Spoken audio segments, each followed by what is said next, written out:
네, 안녕하세요. 이제 KC가 저희가 이제 IT까지 다 했죠? 그래서 이제 감전보 나머지 부분 할 건데, 일단은 저희가 그 특별 조합이라고 있어요. ELV라고 해서 엑스트라 로우 볼티지인데, 그쪽에 대해서 한번 같이 보고, 그리고 나머지 부분들을 뭉뚱그려서 한번 보면, 감전보 쪽은 마무리 될 것 같아요. 그래서 오늘은 ELV 쪽을 보도록 하겠습니다. 네, 그래서 저희가 ELV KC 쪽 들어가기 전에 ELV가 어떤 건지 좀 개요를 간단히 볼게요. 왜냐면 이게 KC 오면서 좀 새로 생긴 단어고, 근데 실제로 저희가 이런 시스템을 어쨌든 사용은 계속 하고 있었어요. 근데 이제 ELV라는 어떤 범위 안에 이제 이게 들어오는 거죠. 해서 이쪽이 이제 ELV라는 범위로 묶여서 KC 규정에 적용이 받는다라고 생각하시면 돼요. 그래서 이제 일단 전압 범위로 보면 제가 계속 감전보 때 접지 때부터 말씀드렸죠. 우리가 어떤 노출도 전부에 접촉이 되었을 때 이제 보호 접지를 하죠. 저희가 TT로 보면 그럼 이쪽에 걸리는 접촉 전압이라는 게 결론적으로 50V 이하로 유지되면 우리 인체가 어떤 데미지를 받지 않고 안전을 유지할 수 있다고 했죠. 그래서 그 전압 범위가 50V예요. 그래서 이 ELV 시스템은 정상 상태에서 충전부 자체 전압이 교류를 기준으로 50V 이하인 계통을 말해요. 그리고 DC의 경우에는 이제 시력각 개념 들어가니까 120V. 그래서 요 ELV라는 게 요 50V 이하의 범위에서 이제 전원이 공급돼서 이제 기능을 수행하는 그런 회로와 기기들을 말한다고 보시면 돼요. 그래서 뭐 ELV 계통을 사용하는 이유는 뭐 간단하죠. 일단 접촉 전압을 50V 이하로 낮춰서 인체 감전을 안전하게 한다는 거예요. 그래서 이게 제일 큰 이유고, 그래서 이런 조건이 만족됐을 때 뭐 여러 가지 뭐 규정이라든지 뭐 이런 것들이 이제 밑에 나올 거고요. 그 부수적으로 이제 외국자를 보면 에너지 세이빙이란 말이 나와요. 그래서 이제 ELV 계통이 흔히 우리가 많이 사용하는 게 어디예요? 제어 시스템이에요, 제어 시스템. 그래서 우리가 뭐 램스도 그렇고 플랜트 쪽에 PLC들이 있고 이제 분산형 제어 시스템 DCS 이런 것들이 있죠. 이쪽에 우리가 사용하는 전원이 뭐 보통 요즘에 DC 24V 많이 사용하잖아요. 요게 뭐예요? 요게 ELV죠. 120V 이하니까 DC로 봤을 때. 그래서 이쪽에 포함되는 거라 생각하면 돼요. 그래서 예를 들면 이제 어떤 신호등 제어 시스템을 기존의 어떤 아날로그 시스템인데 ELV가 아닌 시스템으로 했을 때, 똑같은 시스템을 했을 때 이게 평균 전력이 21W가 늘었다고 해요. 한 모듈이겠죠. 이건 전체는 아니고. 근데 요게 ELV로 가면 9W로 줄어들었대요. 그래서 이제 추가적으로 아무래도 전압이 줄어들면 어떤 절연 성능이라는가 이런 것들이 요구되는 게 낮아지기 때문에 케이블 비용이라든지 이런 것들이 줄어들어서 전체적으로 이제 에너지 세이밍이 가능하다라는 거예요. 그래서 이런 게 어디에 사용되냐. 우리가 좀 밀접하게 피부에 와닿는 건 뭐 CCTV 시스템이 될 수도 있고, 우리 PAGA라고 하죠. 뭐 비상방송 시스템, 요런데. 그리고 요게 제일 많겠죠, 요즘에는.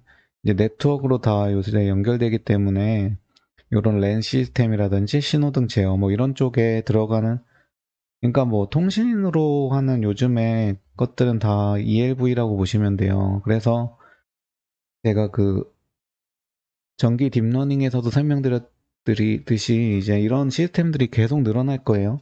AI가 되고 IoT가 들어오고 지금보다 더 많은 데이터를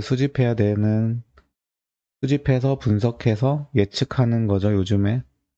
요게 지금 다 들어오기 때문에 그런 필연적으로 이런 시스템이 더 늘어날 거고, 그 말은 ELV 시스템이 많이 늘어난다는 얘기예요. 그래서 이쪽에 대해서도 개념 정도는 알아두시는 게 좋아요.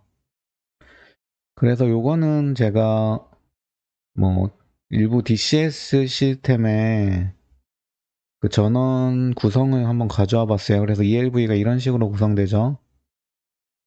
이제 보통 UPS에서 AC 전원을 받죠. 뭐 220V가 됐든 110V가 됐든 UPS 통해서 나와가지고 어떤 이제 여기서부터 제어 시스템이죠. 그래서 어떤 파워 서플라이를 거치는 거죠.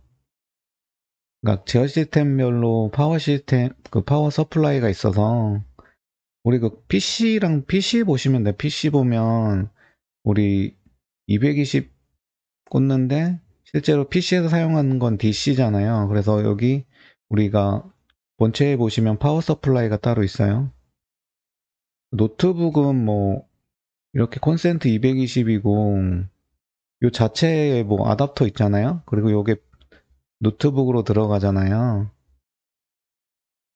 그래서 요 노트북 아답터 자세히 보시면 뭐 입력, 인풋, 아웃풋 돼 있어요. 그래서 인풋 뭐 220, 보통 110 프리볼트죠. 아웃풋 보면 뭐 제품마다 다른데 보통 한 DC 20V 뭐 요 범위로 돼 있어요. 그래서 요 노트북 자체도 어떻게 보면 ELV죠. 그래서 이런 식으로 파워 서플라이가 공급되고 그 후에 보면은 뭐 다시 이거를 필요에 따라서 DC로 사용하고 또 DC에서 AC로 변환시키고 뭐 이런 식으로 가요. 그래서 요 내부에는 보통 이런 정기적으로 분리할 수 있도록 또 변압기 같은 게 있어서 최대한 요런 외부 전원이랑 요걸 절연을 시켜서 이제 외부 전원에 의한 영향을 최소화시키려고 해요. 이쪽은 또 노이즈나 이런 데 민감하기 때문에. 어쨌든 그렇게 파워 시스템이 되어 있다. 그래서 ELV 자체적으로 어떤 파워 서플라이 시스템이 있어서 이거를 기존에 여러 우리가 사용하는 상용 전원을 ELV 레벨로 낮춰서 사용한다. 뭐 이 정도 아시면 될 것 같아요.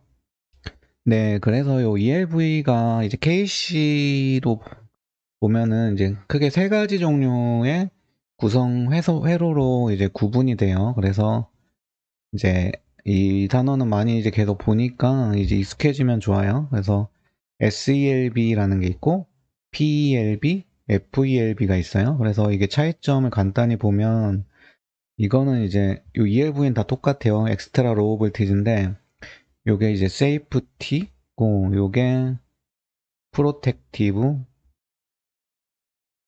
요게 펑셔널이에요. 그래서 요 차이가 뭐냐면 일단 요 두 개는 공급하는 전원 쪽이 이제 절연 변압기라고 제 밑에 설명드릴 건데 이가 간단히 1차, 2차가 완전히 분리시킨 거예요. 어떤 절연을 강화시키거나 이런 그런 걸 통해 가지고 이게 무슨 의미냐면 이제 우리가 1차 측은 우리가 주로 사용하는 뭐 110이나 220V가 될 수도 있고 380이 될 수도 있죠. 2차가 우리가 지금 AC 기준으로 50V잖아요. 그러니까 이쪽은 안전하다고 보는데 1, 2차 뭐 혼촉이 된다거나 해서 이 전압이 1차께 2차로 이행이 되면 이 50V라는 시스템이 깨질 수가 있죠. 그걸 방지하기 위해서 변압기 자체가 이제 1, 2차로 완전히 분리시키는 개념이에요. 그게 가능하게 만든 게 SELV랑 PELV라서 KC도 보면 요 두 개에 대한 규정이 있는 거고 그게 요쪽이 211.5에 정의돼 있고 FELV는 요 자체가 50V 이하로 구성되는 시스템인데 요게 전원 측이 절연 변압기가 아니라 우리가 일반적으로 사용하는 그냥 단순하게 기본 수준으로 이제 분리가 된 어떤 변압기예요. 그래서 1차랑 2차 사이에 어떤 고장이 발생했을 때 1차 전압이 2차로 이행될 수 있다는 거죠. 그런 위험성이 있기 때문에 요건 따로 우리가 전원 자동 차단 파트에 넣어주는 거예요. 뒤에서 보겠지만 그래서 FELB 같은 경우에는 앞에 어떤 차단기가 있어야 돼요. 그러니까 유전 차단기가 됐든 과전류 차단기가 됐든 요 보호 시스템이 구성돼 있는 게 보장된 상태에서 이쪽이 이제 P를 연결시킬 수 있는 구조예요. 그래서 전원자동 차단에 의한 보호가 되는 상태여야 되는 게 FELB인 거고, 그래서 전원계통으로 보면은 요 SELB, PELV랑 FELV랑 나뉘는 거예요. 이렇게 이쪽이랑. 그리고 이 회로 분리라는 게 결론적으로 똑같은 말이에요. 그래서 이쪽은 이제 밑에서 볼 거예요. 그래서 이쪽은 이쪽 ELV를 사용하는 케이블이랑 다른 아까 전압 범위, 그러니까 뭐 50V 이상이 되는 전압을 사용하는 케이블이랑 이제 분리를 시켜야 돼요. 그게 어떤 방법이 됐든. 근데 FELV는 그런 조건은 딱히 없고 그냥 전원자동 차단을 통해서 어떤 고장이 발생했을 때 바로 끊어주는 걸로 보호를 하겠다는 개념이고, 그리고 이제 요 밑에 보호 접지 부분이 이제 SELV랑 PELV가 차이가 나는 지점이에요. 그래서 여기 그림 보시면 돼요. 이제 SELV는 아예 여기를 연결 안 하는 거예요. 그래서 요거 자체적으로 그냥 어떤 뭐 지락이 발생했을 때 50V 이하로 유지가 되는 거고, 이제 아예 1차 측이랑 연결을 안 시켜서 1차 측에 뭔가 고장이 생겼을 때도 아예 영향을 받지 않도록 만든 거예요. 그래서 아예 세이프티가 보장되는 시스템. 그래서 SELV인 거고, PELV는 근데 이렇게 PE가 연결할 수 있는 시스템인 거예요. 그게 SELV랑 PELV의 차이는 요 보호접지 PE를 연결하지 않느냐, 연결하느냐, 그 차이인 거고, FELV도 1차 측이랑 연결할 수는 있는데, 이때 아까 말씀드렸다시피 앞쪽에 전원자동 차단 시스템에 의해서 실제로 이쪽에 이쪽에 고장이 발생했을 때 1차 측에 바로 끊어줘서 50V가 있는 FELV 측에 영향이 안 가도록 돼야 돼요.